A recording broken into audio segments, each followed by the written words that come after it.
we just hit record and we go. We just go, even after a hard workout. Yeah. So that was a hard workout. It was fun though. Yeah, it was a good one. So kind of chipper style. So what does that mean? What's a chipper? A lot of little movements, like in one.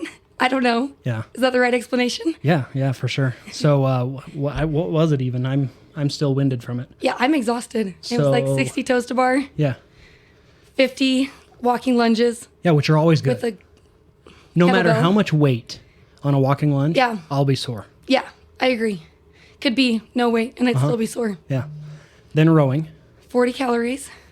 30 then 30 burpees over the bar. That's where I got really winded. Yeah. Trying to like speed through those. Yeah. Have you always trained like this? No. So, well, let's like jump right in. Who is Hayli Peterson? I would define myself as a mother, Yeah. a wife. I have 3 kids. Been married 13 or 14 years in May. Yeah, after 10, you just kind of lose count. Yeah. And I am a cheer coach of 12 years now. That's cool. Yeah, graduated high school and got right into it. And Yeah. yeah, that's kind of what my life revolves around. So how long have you been a cheerleader? Like, when did you begin cheering? I started as a dancer, like my whole life, did dance, and I also played sports, but when I got into high school, they didn't offer a dance team, so I did their cheer program, which my mom was the coach of anyway. So I did cheer my freshman through senior year, along with doing like every sport you could: volleyball, basketball, softball, track, golf. I ran a little bit of cross country. Didn't have a ton of time for it with football season, like in cheering, but Yeah, and it's running, so. yeah, I love running. Okay. That was my previous training. When you asked Yeah. me, like, have I always trained like this? I used to just only run. Like, that was my thing. When I did track, I was the 1 and 2 mile runner of our team. Like, I just enjoyed running. Yeah. So what drew you to cheering? Probably my dance background, and then my mom just being the cheer coach. I decided I would do it, and I was able to do sports and cheer, so I thought I can do cheer and play the sports that I love. And then my junior year, they made me pick because it was like all varsity sports at that point. So then you have to kind of cheer for the sports that you were doing. Yeah, so I stuck with cheer. It was nice, though. My freshman and sophomore year, I made varsity sports and then just cheered down on JV. Oh, cool. So it worked out for that long, but then becoming the varsity cheerleader, they made me pick, which was fine. So you're varsity cheerleader junior and senior year? Mm-hmm. Cool. Yep, and literally probably just all the dance that I did, my mom being the coach. And then my mom decided to be done coaching as soon as I was done. She'd done it a long time. And I coached at Madison for 1 year. And then Sugar called me and my mom and were like, want to come be a dual team? So I did it at Sugar ever since. That's really cool. Yeah. When did you start incorporating tumbling into everything? So you danced. Did you also do gymnastics? I didn't. I was a self-trained gymnast for all of my life. I could do like pretty decent skills. Round up, back handspring, tuck was like all I could really do with a few extra like aerial skills and stuff like that from all the dance background.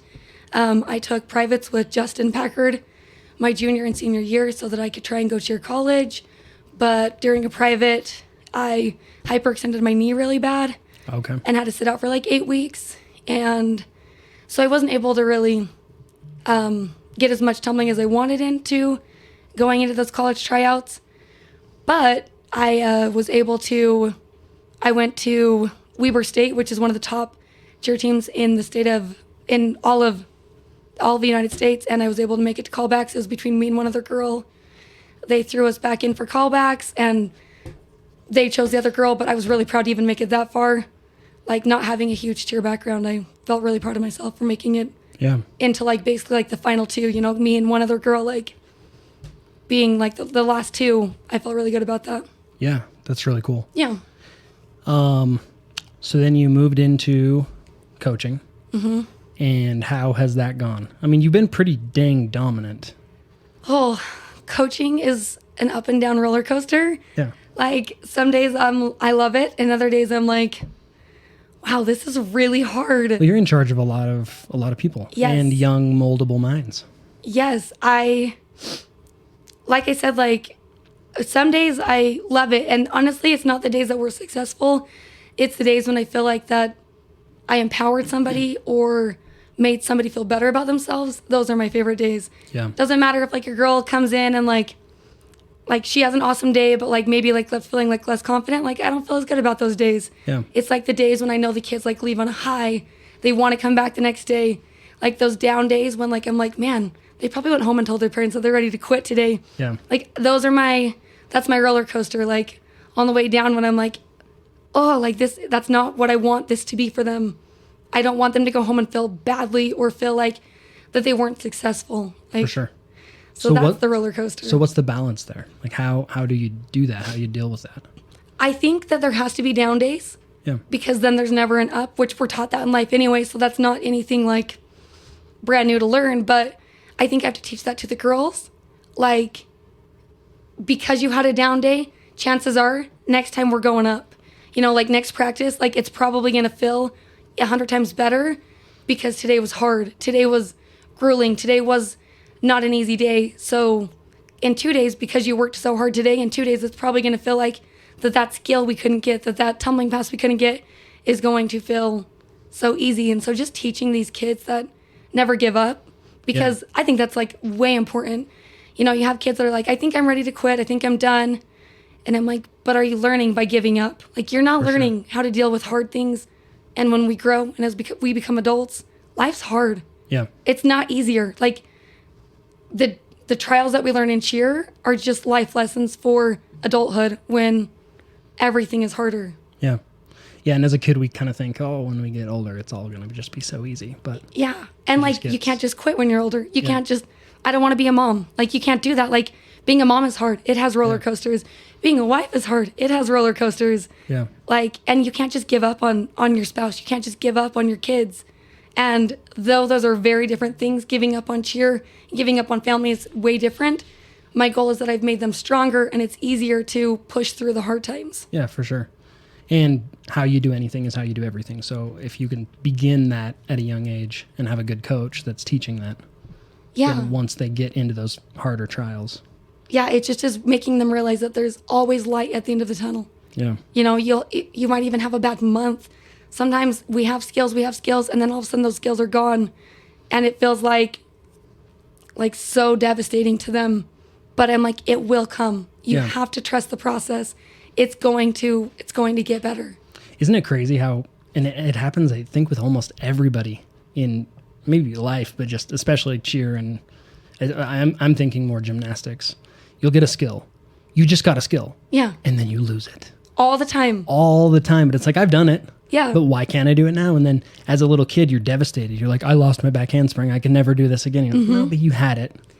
It will come. It will come back. Yes. It's so weird. Yes. So two questions. One, how do you deal with that? When a kid has gotten a skill and then they lose it, how do you approach that? So through all of like my 12 years of coaching, this has been something that I've learned a lot more through experience. When I was a younger coach, I would definitely like push it. I'm like, okay, well, let's go harder. Let's go stronger. Like, let's do more. Let's get in 100. And I've learned that that's the wrong way to do it. Back off. Let them get it back at their own pace, because it just creates a bigger like brain block where it's like, I still can't do it and I did 100 today. Like, why can I still not do it? So for me, I'm like, let's come in, let's hit 5 or 10 of them. Let's move on. We'll do it again in a couple days. Once you push it so hard, it just becomes more and more frustrating. So the longer I've coached, it's with just more of a positive, chill feedback.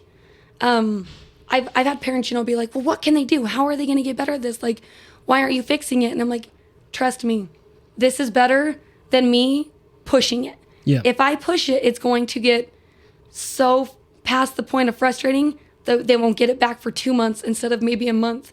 I'm like, just trust the process, because I've done this now for a long time. My first 4 or 5 years, I would push mental blocks. I would push skill so hard to the point that it was just devastating to them that they still didn't have it. And I'm at a point where I'm like, if I make them do 5 today, they're not going to get overwhelmed. It's not going to become like, I have to do it now. So I guess that's how. Yeah. And so building on that, so you said the first, 4 or 5 years, you'd kind of push it. and then you've backed off a little bit.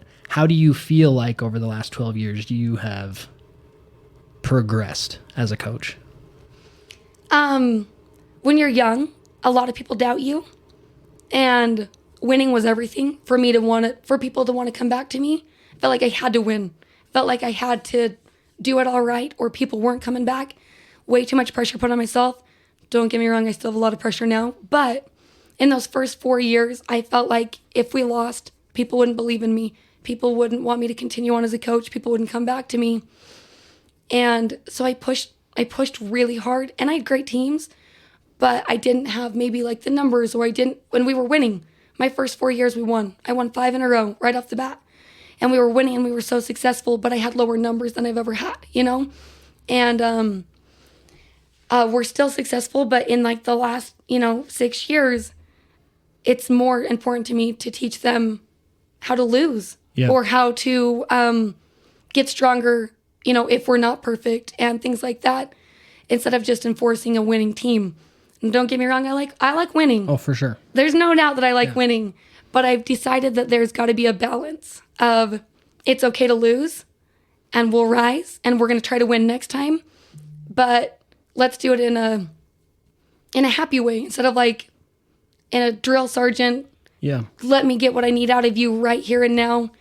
And we still go there. I still go to that moment of like, you got to give me what I need, or, I'm going to have to find somebody who will. And that's kind of part of cheerleading. Is it's always a scary sport that way, where, if you're not basing as well as somebody else can base, then you might lose your spot. Or if you're not flying as well as somebody might come take your spot. And that's like a hard thing. And sometimes I've had to make those hard choices of, I'm so sorry, I've got to take you out and put somebody else in.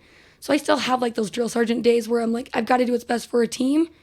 But it's definitely become more progressive over the last few years of, I'm going to give you your best shot. Yeah. I'm going to give you this amount of time. I'm going to teach you all that I can. I'm going to give you what I know.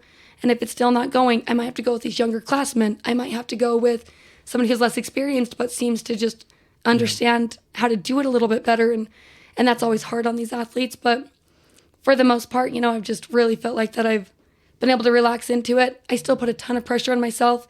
Winning's important to a lot of people. People see winning as success. I don't always see winning as success. Like, you can learn so much more through losing than you can through winning. And so I think both are important. You want to have both. And I've learned that through all of my 12 years of coaching, that, you just do your best. That's all you can do. Yeah. Sometimes other teams are better. Example, I have 5 all-star teams. I have a junior team and a youth team. And my junior team won, and my youth team took 4th. But they were the second highest scoring of all 5 of my teams. But they took 4th place. Yeah. It's just that division was stacked. Wicked stacked. Yeah. And, I try to tell this to my youth team. If you would have been against our juniors, you would have taken 2nd place. A harder division, junior level 4, youth level 3, and you would have taken 2nd because you would have beat the other team. It's just, it's, I don't even know what I'm trying to say. It's just so much, it's easier to be like, well, they won and we lost. Yeah. But your scores were dang good. Yeah, you're helping them look at the deeper part of it and go, hey, you actually put in a lot of work. Here's your scores. This is the objective view. It's subjective to look at it and go, oh, well, we lost. Yes. Well, objectively, you kind of killed it. And like, our junior team would have taken 2nd in that youth division, because those scores were so good. And I'm just, just trying to teach all those little things of, you lost, but like, you have to look past that. You have to look at that score. You have to look at where you were a year ago. Because that cute little youth team a year ago, it was hard. They were doing skills that I honestly didn't think they would get by the end of the year, and they nailed it. Yeah. They hit amazing performances, and so I was more proud of that than a 1st place. For sure. Yeah. So you have talked about high school cheer, but then you also started talking elites and juniors and youth and everything. So you coach 2 different types of cheerleading. Mm-hmm. What are they? So I coach a high school team, freshmen through seniors, and then I coach... And is that like JV and varsity? Mm-hmm. Okay, so 2 teams there. Two teams there, and then, but they do 1 practice together. Cool. My nodes are kicking in. You're good. You're good. Haley's going through puberty right now. No, I have a throat condition. and it's from all the years of coaching. But anyways, moving past that, I have need to hire you a voice coach. I actually use a megaphone at practices now. That's cool. Because it gives out after about 30 minutes. It's going right now. Well, we're only 15 minutes in right now. If we need to cut it off, though, we're good to. I got this. I have an all-star team. When I joined, they were, I don't know, going for maybe 2 years. And the Packards gave me a call and asked me if I would come on and assist. And halfway through that year, the head coach decided that she was going to go on a mission.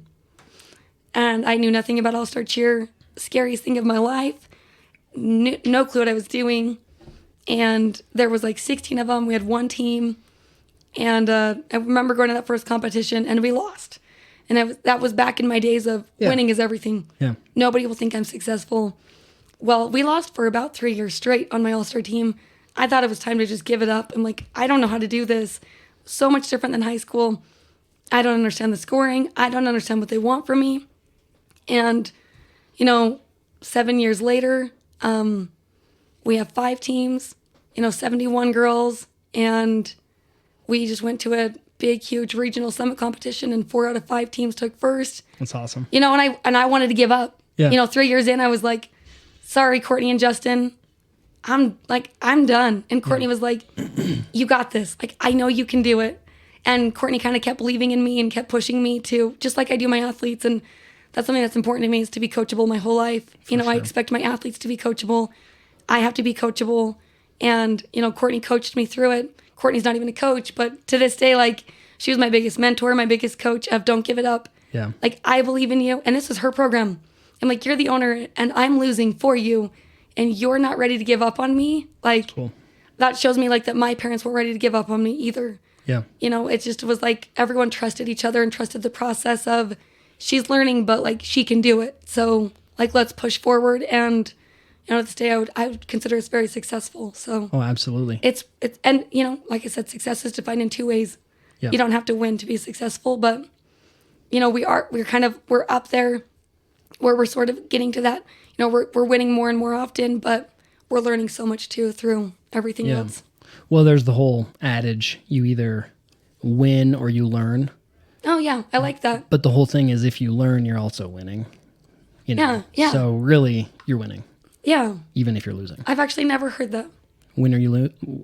Win or learn. Win or learn. I've never heard that. I like that. Maybe I came up with it. No, I'm just I really like that. Yeah, you either win or you learn, and I think as you've been talking through everything, that's really what you've been saying.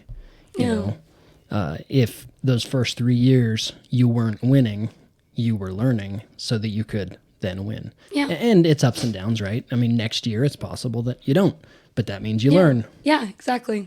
I like that a lot. What is the biggest difference in high school cheer and, you said elite or all-star? An all-star. I'll tell you right now, I like all-star scoring so much better than high school. I got to be careful for anyone who might listen to this and be offended by it, but like the scoring system is just so much more put in place for all-star. If I have a team of 23, I'm required 4 plus 5 stunt groups, plus I have to have 12 hit elite tumbling and 14 hit advanced tumbling, and I know my score. Yeah. I can predict my score down to, the 10th. As far as a raw score, the judges are then allowed to give technique score. Oh, that's but even cool. then, I can predict my score. In high school, one competition, a judge scored me a 98, and another judge scored me an 89. Interesting. So I'm like, I can't even, I don't know what high school judges are always looking for. It seems a lot more biased in high school cheer. All-star cheer is a lot more cut and dry. I knew my scores. Yeah. Before they even send me my score sheets, I can tell you within, for sure, a point of what I'm going to score. Now, what are the technique scores based on? Obviously technique, but is that kind of like a bonus in gymnastics? So everything is worth 8 to 9 points. And so difficulty is worth 4.5. And that's what I can predict. And then technique is worth another 4 or another 4.5. And we even have a rubric they can still be biased for sure, but it's a little bit more cut and dry. On my score sheet, they have to put minus 0.2 for leg separation, minus 0.1 for timing, and that's your technique. Okay. So that's why I can even kind of pinpoint that. I can be like, oh, those sections were off. My guess is they'll take a minus 0.1 because our timing wasn't together. So you're talking like in a tumbling pass, for example, Yes. their legs are apart. They can take away up to minus they get 0.2. a deduction. Or someone now in elite cheer or all-star cheer, you can also do higher level skills, correct? Well, yes and no. Okay. Because in all-star cheer, like you have a level 1 through 6. So depending on what level you go, 5 and 6 is harder than high school cheer. Level 4 is basically high school cheer level. Okay. So can high school do like a basket toss, back tuck? Okay. But even in all-star cheer, they're actually not that common. That would be like your level 6 going up there to that level 7. Did you know I coached cheer for a while? No? Yeah, about 3 years. At Rigby? Yeah, at Twisters Okay, back in the day. cool. Yeah. I was spotting a basket toss back tuck once and got kicked in the nose. Ooh, And pretty sure it broke my nose. I had to get deviated septum surgery later. But all the girls were like, why is he crying? I'm like, I'm not crying. I got hit in the nose. I got kicked in the nose. I had to get deviated septum surgery too. Isn't it the worst? It was also from a basket toss, but I kneed myself in the nose. Oh, you were the one doing the back tuck. It's called a ball out basket toss. Okay. Where you like tuck and then straddle. yeah. And I kneed myself right in the nose. And Like on the way down? on the way up, I like kneed Oh, no. in the ball part, like where you like come Yeah. into like the tuck position, hit myself in the nose, and on the way down, it was during a game, and blood was like gushing. I'm like, got blood on my uniform. And they're like, oh, who hit you? I'm like, myself. I hit myself. Yeah.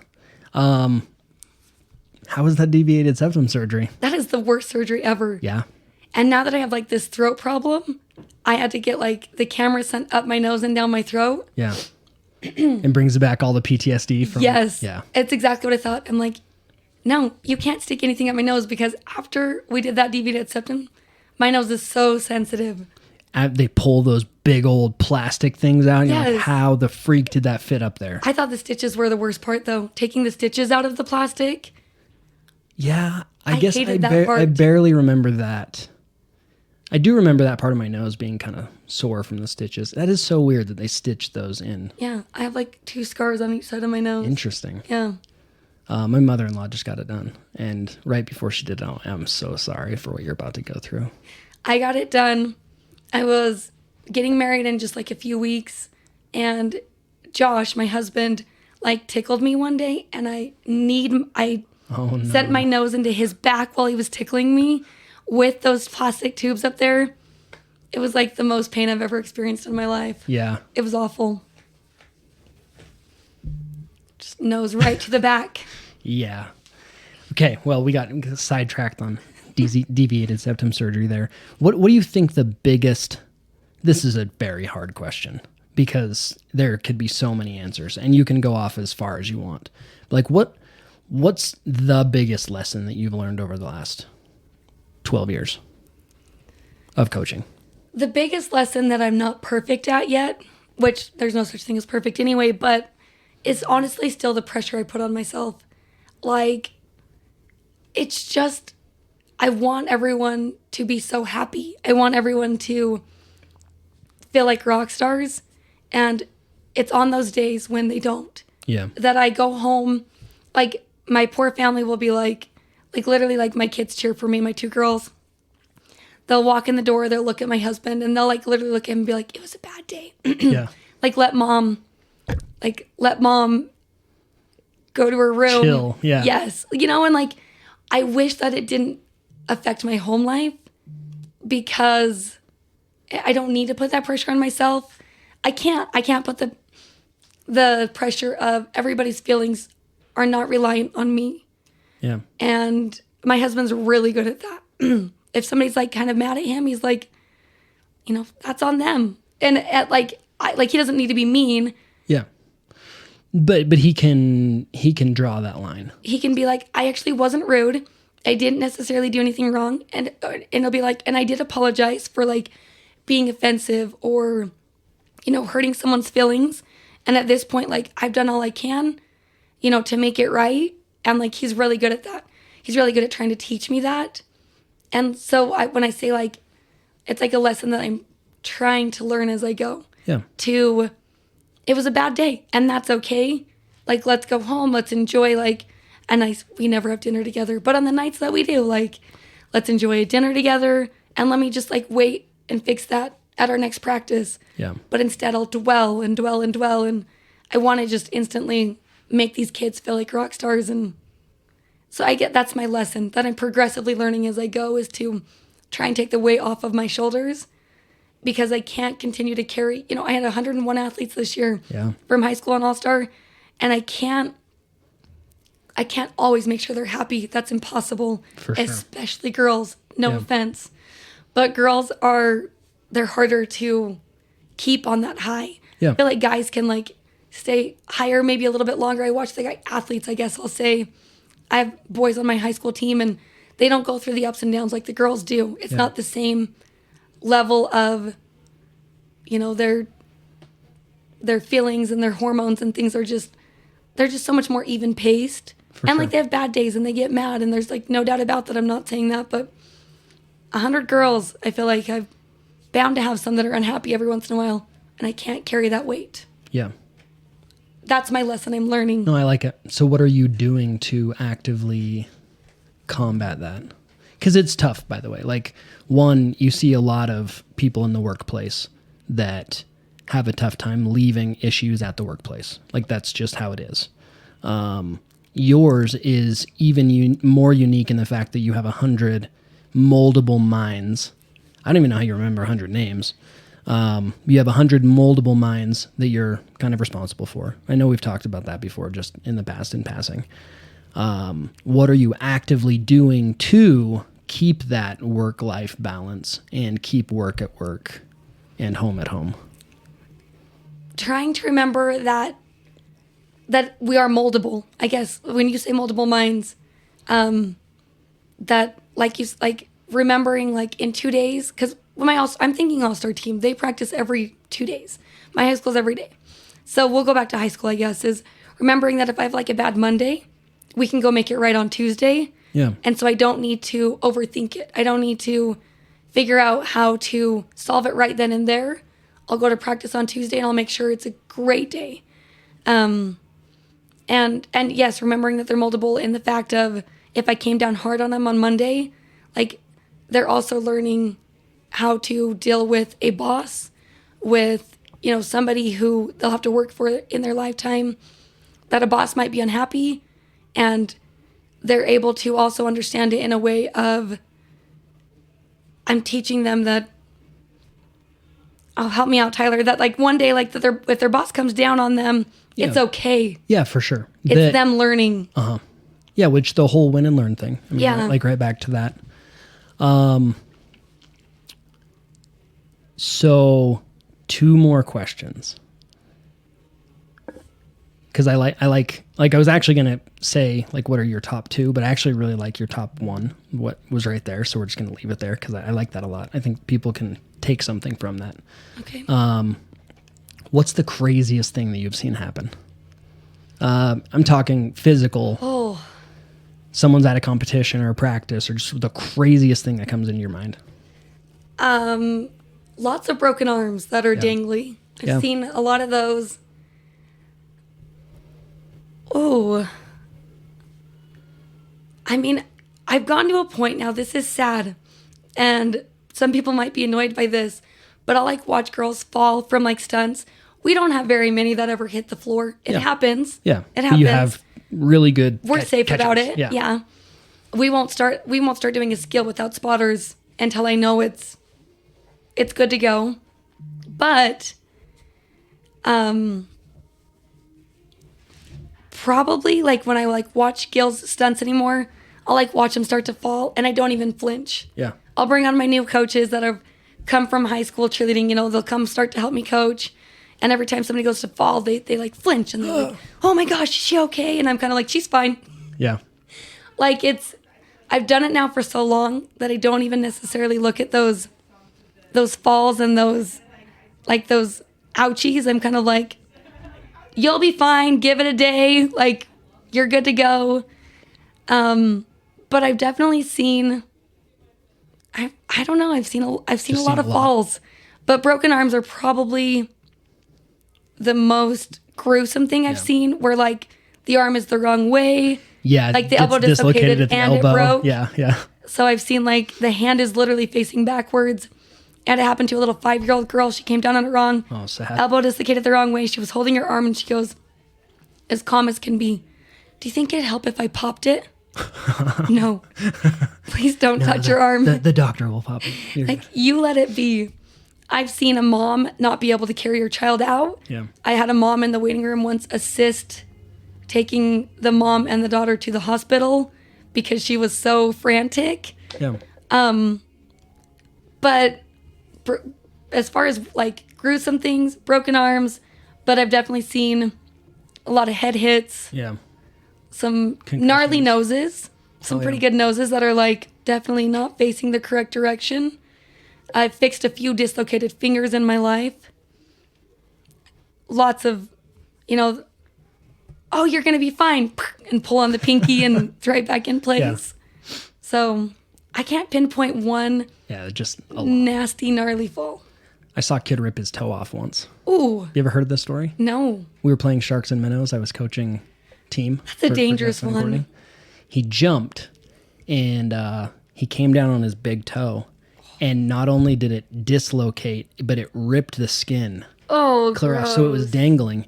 And he gets these really big eyes.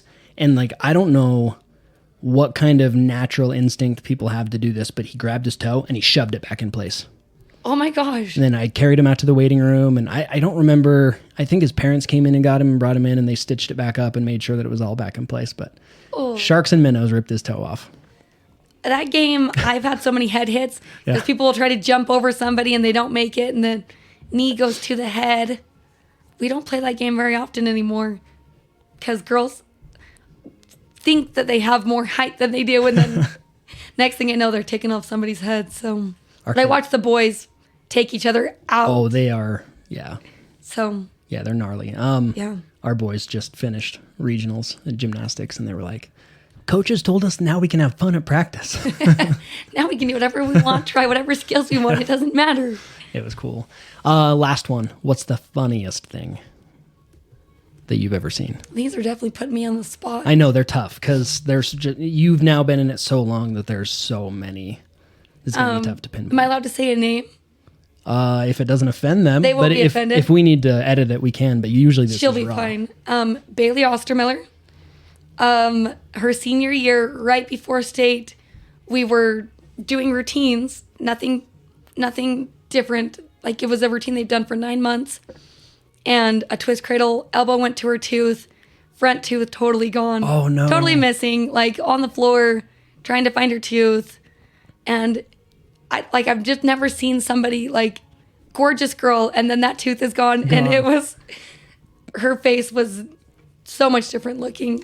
She would smile, and I was like trying not to laugh at her.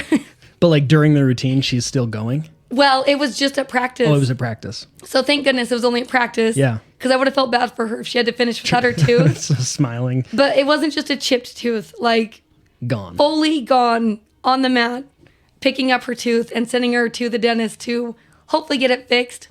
They thought they fixed it. And unfortunately, a year later, it was dead. And Oh, sad. I know, I was super bummed. But that was actually really funny. Yeah. Well, it's good too that you can have humor in pain. She laughed it off, and I think went home and was a little more emotional. Yeah. Kind of like, my gorgeous teeth. She had gorgeous teeth. She still has gorgeous teeth, but there, and then she was laughing pretty hard. It's pretty cool. I think what you do changes the world, and I know that that's a bold statement. But you think you've got 100 girls right now, or 100 girls and a couple guys, Yeah. young, moldable, learning about life, learning about failure. They have a coach that's teaching them that it's okay to fail, to learn. It's okay to win. It's okay to win humbly. I think it's really cool what you do. Yeah, I want them to be better people along with becoming a better athlete. Yeah. That's, better people is way more important than better athlete. You have kids that maybe are never hugely successful at cheer, but they still love it. They still do it.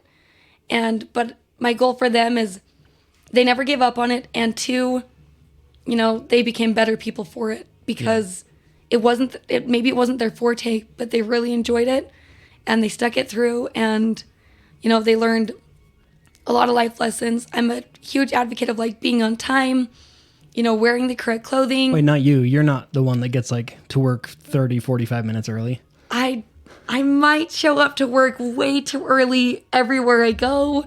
It's actually a bad thing. Courtney, my boss, said this to me. And she goes, how much of your life do you waste being 30 minutes early everywhere you go? And it's helped me a lot because that's a lot of life. Yeah. To waste 30 minutes just showing up early to practice. And generally I set up a lesson plan or things like that. Like normally I'm like working, but I don't always need that lesson plan after 12 years. Like I usually kind of can go with like with what I need. And so, just teaching them all the things to make them better people is far more important than making them a better athlete. But why not kill two birds with one stone, I guess? For sure. Well, and something as little as you showing up early actually is a huge example to them. So, if someone's consistently 5-10 minutes late, like I'm notoriously late everywhere, it's a pretty good lesson to them. So even you being that example is pretty awesome. Yeah. So I appreciate you chatting. I've wanted to for a while to just kind of talk about cheer a little bit. And I know that you've been hugely successful in what you've done in cheer and you've done it for so long. At this point, it's probably thousands of kids that you have coached. Been a lot of them. Yeah. And what's still fun is I feel like that I create a good enough relationship with some of them that this makes me old, but I get wedding invitations. I get baby, like bridal, what are they called? Baby shower invitations. Like I get invited to bridal showers still for these cute girls. And, that's the gift. What am I, like the trophy. That's the trophy for me is 5 years later, a cheerleader will reach out and be like, hey, I miss you. That's cool. And I love that they still want to keep in touch with a coach that, hopefully had an impact on their lives. And I don't impact everyone, but I know that there are a few that I do impact. And it's so amazing when they reach out and want to tell me about their life. And I love seeing them, in a grocery store with two babies on their hips. And I'm like, that makes me old, but I love seeing it. It's just really awesome. Cool. So that's awesome. Yeah. Well, thank you for what you do. And after you win a few more, let's get back on and chat. That sounds great. But we'll get Josh in here one of these days. Yeah, I'd love to. I love talking with that guy. He actually has so much good to teach with his his positive outlook on everything. So he'd be awesome to get in here. Yeah, I agree. I was about to buy, or I bought some stock options the other day, and him and I have been talking about it. So I recorded how I bought the stock option. I was like, you've got to buy this one right now. That's awesome. And then later on, he's like, I was driving. I couldn't watch it. And it's gone up since then. But I will find him more good ones. That sounds perfect. But yeah, he's such a good guy. He's fun to chat with. And yeah. So you picked good, or he picked good. You guys both picked good. It was a weekend when we decided we would marry each other. One weekend? 1 week. 1 week. 1 week. And That's we were awesome. both like, let's get married. That's cool. Yeah. Because nowadays, and there's I'm not zero judgment on what people do, but nowadays it's like, we've lived with each other for 8 years, so now we can get married. Yeah, it's for like, sure. Or just make that decision. Be like, hey, what happens if we've known each other for a week? Let's just do this. Yeah. And then you make it work. Yeah, for sure. That's basically what we did. It's pretty cool. Yep. How long after that week before you guys got married? It was about 6 months. Okay. Yeah. So Kira and I also was 6 months, but I knew pretty quickly. Yeah. Took her a little while. She was like right out of high school, and she's like, I can't get married right out of high school. And then something happened. She dumped me, and then found out she couldn't live with me. So couldn't live without me. I was gonna say I'm super confused. Couldn't live without me. No, I'm just. And then she was like, I've had this time away, and I really like you. And I was like, okay, we gotta go get a ring. We gotta make this happen before she changes her mind. That's hilarious. If we were a week, we decided that we would want to get married. After a month, we were engaged, and then decided to get married in May, and that was that. It's awesome. How long before you had first kid? We were basically on our anniversary, and I found out I was pregnant. So about a year and a half after we were married. That's funny, but that's so close to Kira and I. Yeah, because I also got married a year out of high school. Okay. Yeah. So how old are you? I'm 32. I'm going to be 33 this year. Okay.